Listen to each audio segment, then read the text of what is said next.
Advocate Chaitali Chakraborty বর্তমানে তিনি বাংলাদেশের খুবই বহুল চর্চিত একটা নাম সোশ্যাল মিডিয়াতে।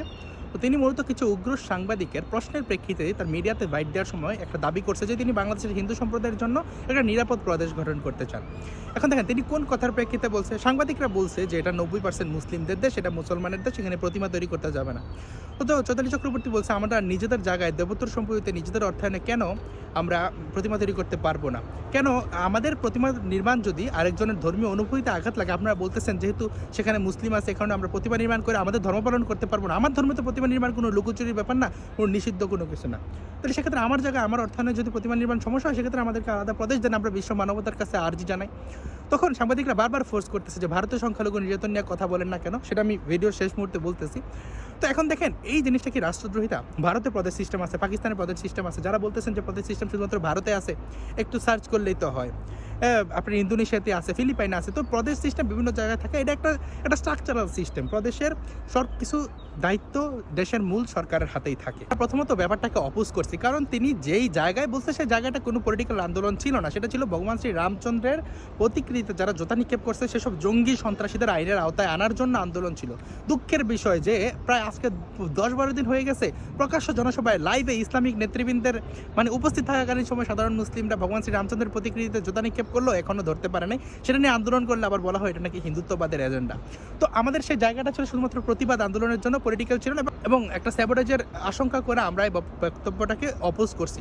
এবং এই বক্তব্যটা একদম অকল্পনীয়, একটা অবাস্তব একটা ভিত্তি। আপনি যদি বাংলাদেশের কোনো হিন্দুকে বলেন যে তুমি চিটাগাং ছেড়া যায় রংপুর চলে যাও, রংপুর প্রদেশ দিলাম, বা রংপুরের কোনো হিন্দুকে বলেন যে আমি চট্টগ্রাম তোমাদেরকে দিলাম যাবে, বা সাতক্ষীরা দিলাম যাবে না। দেশভাগ রাষ্ট্রভাগ এটা আলাদা একটা কনসেপ্ট। যখন 1947 সালে যখন মুসলিমরা তাদের পাকিস্তান দাবি করে, মুসলিমদের জন্য আলাদা ভূখণ্ড দাবি করে, তখন দেশটা ভাগ হয়, ভূখণ্ড ভাগ হয়। চৈতালি চক্রবর্তী কি বলছে যে আমি আমার দেশ ভাগ করবো? তারা বলছে আলাদা প্রদেশ দিয়ে দেন, প্রদেশের ক্ষমতা তো বাংলাদেশের হাতেই থাকবে। যদিও এটা একটা অবান্তর এবং একটা অকল্পনীয় ইস্যু, তাও তিনি বলছে যে প্রদেশ করে দেন। কারণ কি? কারণ হিন্দু ধর্ম পালন করলে আরেক অন্যজন করতে দিবে না, তৌহিদি জনতা ভাঙতে যাবে। তো এই কারণে তিনি এটা বলছে। পুলিশের আগে যেসব নেতা ছিল বঙ্গবন্ধু শেখ মুজিবুর রহমান, তারপর আপনার যে সোহরাওয়ার্দী, তারপর অন্যান্য যারা, তাদেরকে কি রাষ্ট্রদ্রোহের মামলায় জেলে ঢুকে দিছে?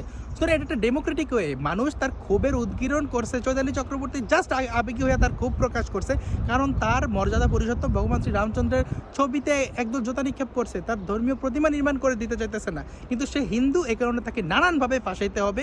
বিভিন্ন গোষ্ঠী যারা হাজার বছরের সম্প্রীতির কথা বলেন, কয়জন হিন্দুদের পাশে আছে? কয়জন নেতৃবৃন্দ অন্যান্য ধর্মের যা হিন্দুদের পাশে দাঁড়াইছে এই ইস্যুতে যে ভগবান শ্রী রামচন্দ্রের প্রতিমা নির্মাণ করতে দেওয়া হইতেছে না, বা তাদের ছবিতে জোতা নিক্ষেপ করা হইতেছে? কিন্তু কথায় কথায় হাজার বছরের সম্প্রীতির কথা বললা হিন্দুদেরকে নানান আইনি জটিলতায় ফাঁসান। সে যদি রাষ্ট্রভাগের কথা বলতো তার বিরুদ্ধে আমরাই সবার আগে দাঁড়াইতাম। দেখেন এখন আরেকটা কথা, যে ভারতের মুসলিমদের নিয়ে আমরা কেন কথা বলি না? দেখেন আমার বাসায় চুরি হয়েছে, ডাকাতি হয়েছে, আমি গেছি মানববন্ধন করতে, আমাকে জিজ্ঞেস করতেছে আপনার নাম বাংলা, আপনি হিন্দু? হ্যাঁ। ভারতের মুসলিম নিয়ে একটা কথা বলেন। ভারতের টোটাল এই পর্যন্ত এমপির সংখ্যা 250+। সেখানে আসাদুদ্দিন ওয়াইসির মতো MIM এর একটা বিখ্যাত নেতা আছে। আপনি পশ্চিমবঙ্গে মমতা বন্দ্যোপাধ্যায় হারার পরেও 40 জন মুসলিম MP আছে, তারা মুসলিম জাতির কথা তাদের সংসদে বলে। বাংলাদেশের পার্লামেন্টে কয়জন হিন্দু আছে?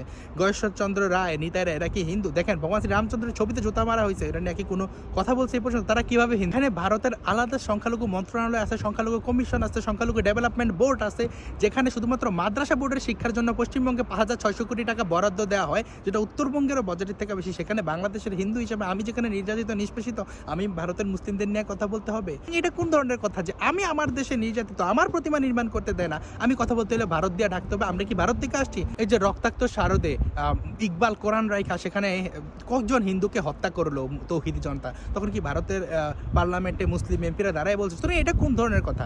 আমার বাধ্যতা তো ভারতের না, আমি এই দেশের ভূমিপুত্র, আমি এই দেশে হাজার হাজার বছর থেকে আছি। সুতরাং আমার উপরে নির্যাতন হইলে আমার প্রতিমা নির্মাণ করতে দেওয়া হয় না। জায়গা জমি দখল করা হইতেছে, আমার 26 লাখ একর সম্পত্তি দখল করে রাখা হইতেছে, দেবোত্তর সম্পত্তিগুলো দখল হয়ে আছে, আমরা শুধুমাত্র নিরীহ সংখ্যালঘু এই কারণে আমরা উদ্ধার করতে পারি না। ফসল চুরি করে নিয়ে যেতেছে, মেয়েদেরকে ফাঁসাইয়া ধর্মান্তরকরণের চেষ্টা করা হইতেছে। সেটা নিয়ে কথা বলতে হইলে আমার ভারত নিয়ে কথা বলতে হবে। এটা কোন ধরনের যুক্তি? তাহলে ভারতের 250 MP করে কি তারা কি কথা বলতে পারে না? ঠিক আছে, দেখেন আমি যদি আপনি জিজ্ঞেস করি আপনি কিভাবে দেখছেন, বলে আমি ভিডিও দেখছি, নিউজ দেখছি, কিন্তু বাংলাদেশের হিন্দুদের নিয়ে যদি ইন্টারন্যাশনাল মিডিয়া নিউজ করে সেক্ষেত্রে ওটা বিশ্বাস করতে চায় না, এটা নাকি হিন্দুর লবি, এগুলো টাকা দিয়ে করছে। তো এই ধরনের দ্বিচারিতা করে ভাই আমার কাছে ভারত নিয়ে প্রশ্ন করার কোনো কিছু নাই। আমি ভারতীয় না। আপনার যদি ভারত নিয়ে এত প্রীতি থাকে আপনি দেন, আপনি বক্তব্যের বিবৃতি দেন। এই ধরনের ফার্দার কোশ্চেন, আসলে বেসলেস কোশ্চেন আমাকে করে লাভ নাই। তো ধন্যবাদ সবাইকে। ভিডিও ভালো লাগলে লাইক, কমেন্ট, শেয়ার করে পাশে থাকতে পারেন।